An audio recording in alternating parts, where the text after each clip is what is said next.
Sekitar tahun 90-an, Bapak masih punya pabrik roti. Waktu itu rotinya bukan yang roti mewah, tapi ya roti masyarakat. Tapi cukup banyak peminatnya karena bisa dijadikan teman sarapan pagi yang murah meriah. Saat sedang jaya-jayanya, saya ingat betul Bapak punya teman yang sering datang. Mungkin sekitar sebulan sekali. Saking seringnya datang, saya dan keluarga benar-benar kenal sama beliau. Sebut saja namanya Pak Hairul. Pak Hairul ini perawakannya besar, tinggi, dengan janggut yang tebal. Saya kira beliau ini Santa Claus ya, yang sedang menyambangi rumah orang-orang baik. Ya, betul sekali. Bapak kami adalah orang yang sangat baik. Menurut saya dan kelima orang kakak saya yang lainnya. Bagaimana tidak, setiap Pak Hairul datang, Bapak selalu memberikan satu kardus roti. Tentu saja yang masih segar, yang masih lama expirednya. Pak Hairul selalu datang sendirian. Nggak tahu kemana anak-anak dan istrinya.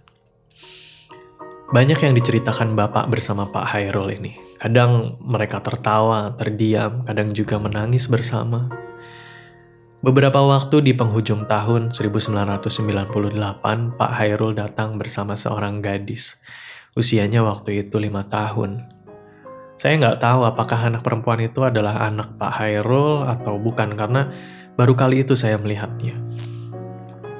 Rambutnya kriwil ya, wajahnya kecil dan ia selalu bersembunyi di belakang punggung Pak Hairul. Saat anak perempuan itu datang, Pak Hairul diberikan 2 kardus roti. Pak Hairul sudah menolak, katanya roti-roti itu terlalu banyak untuk mereka berdua. Ternyata usut punya usut, Pak Hairul ini punya beberapa orang anak yang ia titipkan ke beberapa saudaranya. Itu karena Pak Hairul belum punya rumah, beliau masih luntang-lantung kehidupannya. Jadi Pak Hairul tidak pernah benar-benar membesarkan anak-anaknya sendirian. Rasanya Pak Hairul ini sudah cukup bekerja keras ya. Kerja serabutan apa saja ia jalani. Pak Hairul juga nggak pernah mematok harga. Sayangnya karena penglihatannya yang sudah tidak baik-baik saja dan jalannya yang cukup membuat orang merasa aneh. Hingga mungkin karena itu Pak Hairul sedikit kesulitan untuk mencari pekerjaan. Karena merasa kasihan, saya bilang ke Bapak, "Pak, kenapa Bapak nggak memperkerjakan Pak Hairul aja di pabrik roti?" Kata Bapak sudah menawarkannya, tetapi Pak Hairul menolak. Katanya dia nanti nggak enak sama karyawan Bapak yang lainnya. Apalagi ia sudah tidak bisa begitu melihat dengan jelas. Takutnya terjadi sesuatu yang menyebabkan Bapak akan menderita kerugian. Ya, saya mengangguk-angguk mendengarkan cerita Bapak. Berbulan-bulan setelah Pak Hairul mengajak gadis kecil berambut kriwil itu ke rumah, lama beliau tidak menyambangi rumah kami lagi. Saya bertanya kepada Bapak, kemana Pak Hairul? Bapak pun tidak tahu, karena zaman itu masing-masing belum ada ponsel ya. Telepon rumah pun hanya orang-orang tertentu saja yang cukup kaya mungkin ya. Cara komunikasinya ya mau nggak mau, satu sama lain harus menyambangi rumah-rumah orang itu. Atau menyambangi teman-teman Pak Hairul, atau saudaranya, rumah temannya. Dan sehingga waktu itu memang kami seolah-olah terputus komunikasi dengan Pak Hairul. Suatu hari lainnya, Bapak, Ibu, dan adik-adik saya sedang pergi ke rumah keluarga. Karena waktu itu kami sedang berduka. Saya sebenarnya mau ikut, tapi karena waktu itu sedang ada ujian, jadi saya tinggal sendirian di rumah. Saya nggak tahu, mungkin waktu itu saya kecapean karena menyiapkan ujian, makanya jadi waktu tidurnya nggak teratur dan terasa badan kurang fit ya. Saya itu sakit. Nah, waktu itu kan cuma ada telepon rumah, tapi telepon rumah juga nggak bisa dihubungi, nggak tahu kenapa ya. Mungkin karena rumah kerabat Bapak yang jauh di sana itu sedang jelek sinyalnya, atau memang karena ada segala sesuatu yang bermasalah. Tapi ya akhirnya nggak bisa tersambung panggilan teleponnya. Saya sendirian di rumah, ditambah lagi cuaca memang sudah nggak baik-baik saja. Kota tempat kami tinggal itu kota yang sering banget hujan. Hawanya dingin, berkabut, jadi malam itu saya sendirian. Karyawan-karyawan pabrik roti sudah pada pulang jam 2 siang.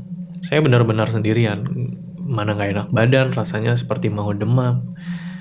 Memang di rumah bapak dan ibu itu selalu sedia obat-obatan. Saya belum bisa masak yang gimana-gimana ya. Jadi malam itu saya cuma bikin telur dadar, minum obat, terus ya berbaring di kamar. Niatnya mau belajar tapi badan saya semakin menggigil. Saat masuk ke dalam kamar, saya itu merasa nggak nyaman. Karena sendirian, jadi saya tidur di ruang tamu, bawa bantal dan selimut. Buku saya taruh di meja. Karena rumah kami itu rumah di pinggir jalan, biasanya saya masih bisa dengar orang-orang berlalu lalang. Kampung kami itu rame ya, nggak pernah sepi. Jadi walaupun sendirian di dalam rumah, nggak pernah merasa yang sepi-sepi amat. Karena saya suka mendengar orang-orang ngobrol di depan, orang-orang lewat, orang-orang jualan. Kemudian saya mendengar suara pintu diketuk beberapa kali. Saya pikir bapak dan ibu nggak mungkin pulang karena baru berangkat ya, dan tujuannya pun keluar kota. Nggak ada juga ucapan salam, hanya ketukan saja. Jadi ya saya diemin aja. Saya pikir mungkin itu tetangga sebelah yang diketuk-ketuk pintunya. Mungkin karena efek obat saya tertidur, tapi saya masih mengejapkan mata beberapa kali. Tidurnya nggak nyenyak-nyenyak banget, tidur-tidur ayam. Nah, tempat saya tidur itu sofa ya, yang biasanya diduduki oleh Bapak dan Pak Hairul untuk ngobrol. Nggak tahu kenapa, telinga saya malah menangkap obrolan-obrolan dari Bapak dan Pak Hairul. Tapi badan saya terlalu lemah untuk membuka mata. Rasanya berat banget. Kok bisa ada suara Bapak dan Pak Hairul lagi ngobrol? Padahal Bapak katanya lagi pergi ke rumah kerabat. Saya kemudian duduk di kursi yang berlawanan. Pak Hairul itu memang terbiasa duduk di sudut itu dan itu letaknya di dekat pintu keluar. Saya melihat wujud Pak Hairul di sana, di sudut itu, tersenyum. Kalau kamu demam, udah tidur aja, nanti Pak Hairul yang jagain, kata Pak Hairul. Saya tersenyum waktu itu. Maaf Pak, saya nggak bisa bikinin air minum karena saya memang masih lemas badannya. Ya, biasanya kalau Pak Hairul main ke rumah, itu biasanya saya yang nyiapin minum dan nyediain cemilan. Kemudian saya lanjutin tidur. Lalu terasa telapak tangan besar menepuk-nepuk kening saya. Saya lihat itu Pak Hairul yang tersenyum. Tangannya memang menenangkan di kening. Terasa hangat karena tangannya benar-benar dingin. Saya merasa heran. Tapi ya udahlah, karena memang hari itu saya udah nggak baik-baik aja. Saya akhirnya tertidur dan terbangun saat azan subuh berkumandang. Saya pikir bapak saya sudah kembali. Saya cari-cari sekeliling rumah, tapi nggak ada. Ibu juga nggak ada, ya nggak ada siapa-siapa. Saya sholat subuh, masak air, dan pergi sekolah. Sorenya sekitar ba'da asar, bapak dan ibu kembali. Saya tanya, Pak, semalam bapak bukannya udah pulang ya? Bapak saya kekeh jawab kalau bapak, ibu, dan adik-adik saya nggak pulang semalam. Tapi semalam ada bapak ngobrol sama Pak Hairul, kata saya. Bapak kaget. Nggak usah aneh-aneh. Pak Hairul udah meninggal beberapa minggu lalu. Bapak lupa ngasih tahu kamu. Kok bisa Pak? Memang pengalaman ini nggak menyeramkan banget ya, tapi rasanya di luar nalar. Berminggu-minggu setelah kejadian itu, saya dan adik bungsu saya tinggal berdua saja di rumah. Bapak lagi pergi ke Teluk Betung untuk menghadiri acara. Pulangnya malam, jadi cuma kedua orang adik saya aja yang diajak. Saya berdua dengan si bungsu. Si bungsu saat itu usianya 6 tahun, kelas 1 SD. Karena malam itu malam minggu, ya kami santai-santai gak belajar. Kami main, nonton TV, dan tiba-tiba aja dari teras depan kayak ada seseorang yang lagi main-main gembok yang dipukul-pukul ke pagar. Terus adik bungsu saya yang lagi nonton di ruang tamu, kemudian lari ke kamar. Kak, ada yang ketuk-ketuk pagar. Tapi nggak ada orangnya. Nah, bingung kan saya. Gak tahu kenapa waktu itu langsung merinding ya. Waktu saya baru keluar kamar, tiba-tiba saja lampu mati. Kemudian, ya waktu itu hujan. Kemudian petir menyambar. Adik saya langsung teriak-teriak, "Kak, takut." Saya gendong, terus saya tenangin. "Jangan takut, ada kakak di sini. Ayo kita cari senter." Sudah dicari-cari senter, biasanya senter itu ditaruh bapak di lemari kayu di dekat ruang TV. Tapi nggak ada. Saya terus meraba-raba. Tiba-tiba aja saya itu seolah memegang telapak tangan, tapi rasanya dingin sekali. Saya merinding. Mau teriak, nanti takut adik saya jadi tambah takut. Jadi saya diam aja, baca-baca doa. Senter akhirnya saya dapat dan refleks mengarahkan cahayanya ke arah ruang tamu. Tersorotlah tempat duduk biasa Pak Hairul duduk di sana. Ada sosok yang mirip banget sama Pak Hairul. Sosok itu memakai celana coklat kotak-kotak yang sudah lusuh, penuh tambalan. Juga kemeja putihnya yang punggungnya itu udah banyak banget tambalan. Sosok itu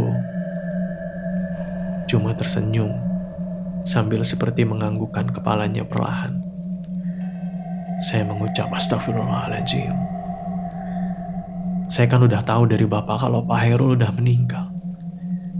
Lalu setelah dari situ nggak ada lagi sesuatu yang saya jumpai serupa dengan Pak Hairul. Tapi nggak tahu kalau bapak. Setiap saya tanya apa pernah bapak bertemu dengan sesuatu yang menyerupai Pak Hairul, bapak bukannya tidak mau menjawab, tapi bapak nggak mau menceritakan hal itu. Ditambah lagi saya selalu bilang, saya pernah 2 kali ngelihat Pak Hairul di rumah ini. Tapi bapak bilang, mungkin saya cuma salah lihat saja. Pak Hairul, terima kasih. Sudah pernah hadir dalam kehidupan kami. Ada begitu banyak cerita-cerita pengalaman Pak Hairul yang bisa saya jadikan ilmu-ilmu dalam kehidupan sehari-hari. Semoga tenang dan bahagia di sana ya Pak.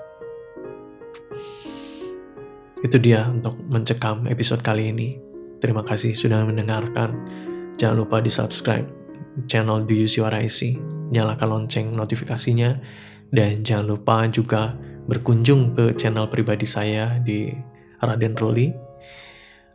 Akan ada banyak cerita yang ya bisa menemani warga Sukaudi semua menjalani hari-hari. Itu dia untuk episode mencekam kali ini. Terima kasih. Saya Raden Ruli pamit. Wassalamualaikum warahmatullahi wabarakatuh. Kamu punya pengalaman horor?